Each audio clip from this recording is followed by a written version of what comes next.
നമസ്കാരം. Raf talk ഫുട്ബോളിലേക്ക് അവർക്കും സ്വാഗതം. എതിർ ടീം താരത്തെ തുപ്പി സാൻഡോസിനെതിരെ STJDയിൽ കേസ്. ഇന്നാണ് അതിൻ്റെ ഹിയറിങ്ങും വിധിയും ഒക്കെ വരാൻ പോകുന്നത്. ബ്രസീലിയൻ മാധ്യമങ്ങളുടെ റിപ്പോർട്ടിലേക്ക് പോവുകയാണ്. സാൻഡോസിനെ ഇപ്പോൾ ചാർജ് ചെയ്തിരിക്കുകയാണ് STJDയിൽ എന്ന് പറഞ്ഞാൽ സുപ്പീരിയർ ട്രിബ്യൂണൽ ഡി ജസ്റ്റിസിയ ഡെസ്പോർട്ടീവ. ഇങ്ങനെ കായികപരമായിട്ടുള്ള കാര്യങ്ങൾക്കുള്ള കോടതിയാണ്. ഇതിൽ സംഭവിച്ചിരിക്കുന്നത് സാൻഡോസ് വേഴ്സസ് മിറാസോൾ മത്സരം, കഴിഞ്ഞ ബ്രസീലിയറ മത്സരം, ആ കളിക്കിടയിൽ മിറാസോളിൻ്റെ പ്ലെയർ റെയ്നാൽഡോയെ സാൻഡോസിൻ്റെ സെക്ഷനിൽ നിന്ന് ഒരാൾ തുപ്പി എന്ന് പറഞ്ഞാൽ ഫാൻസിൽ ആരോ തുപ്പിയതാണ്. അപ്പം കളി നല്ല രൂപത്തിൽ നടത്തേണ്ട, ആ ഓർഡറിൽ നടത്തേണ്ട ആ ഒരു ഉത്തരവാദിത്വം സാൻഡോസിനാണുള്ളത്. അപ്പോൾ അത് വയലേറ്റ് ചെയ്തു എന്ന് പറഞ്ഞുകൊണ്ടാണ് ഈ ഒരു ചാർജ് വന്നിരിക്കുന്നത്.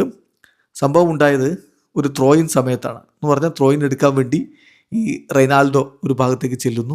കളിയുടെ 20 മിനിറ്റിന് ശേഷമാണ് അത് സംഭവിക്കുന്നത്. 25-ാമത്തെ മിനിറ്റിൽ റെയ്നാൽഡോ ത്രോയിന് വേണ്ടി നിൽക്കുമ്പോഴാണ് അത്തരത്തിൽ അവിടെ നിന്ന് തുപ്പലുണ്ടായിരിക്കുന്നത്.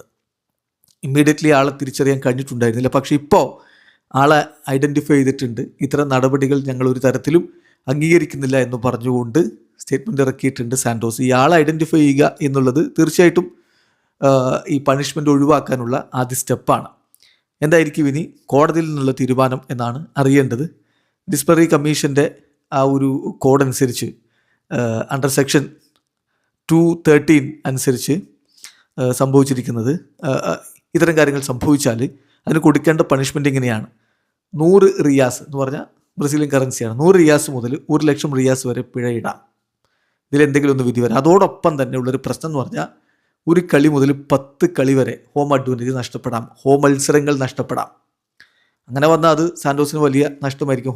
ഹോം അഡ്വാൻറ്റേജും പോകും, അതുപോലെ തന്നെ റവന്യൂവിനൊക്കെ തിരിച്ചടി ഉണ്ടാകുന്ന ഒരു സ്ഥിതിവിശേഷം ഉണ്ടാകാം. അത് ഈ ഒരു സംഭവത്തിൻ്റെ ഗ്രാവിറ്റി നോക്കിയിട്ടാണ് അതിലെത്ര കളികളൊക്കെ ഇത്തരത്തിൽ നഷ്ടമാകും എന്നുള്ളത് തീരുമാനിക്കുക. ഏതായാലും ആ വിഷയം മാത്രമല്ല, ആർട്ടിക്കിൾ 206 ഒരു വയലേഷൻ കൂടി സാൻഡോസ് നടത്തിയിട്ടുണ്ട്. അതായത് കളിയുടെ കിക്ക് ഓഫ് വൈകിപ്പിച്ചു. പ്രീ മാച്ച് പ്രോട്ടോക്കോൾ അനുസരിച്ച് എത്തേണ്ട സമയത്തിനേക്കാൾ 5 മിനിറ്റ് വൈകിയാണ് സാൻഡോസ് എത്തിയത്. കളി ആരംഭിച്ചത്, കിക്ക് ഓഫ് നടന്നത് 4 മിനിറ്റ് വൈകി.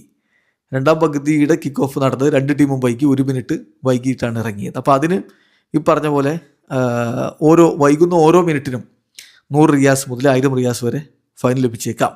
അപ്പോൾ ഇതാണിപ്പം സാൻഡോസിനെതിരെ ഉള്ള ചാർജ്. ഏതായാലും ഇന്നതിൽ വിധി വരുമെന്നാണ് പ്രതീക്ഷിക്കുന്നത്. വീഡിയോ അവസാനിക്കുന്നു. ഫുട്ബോൾ ലോകത്തെ കൂടുതൽ വിശേഷങ്ങളുമായി റാഫ് ടോക്സിൽ എത്താം.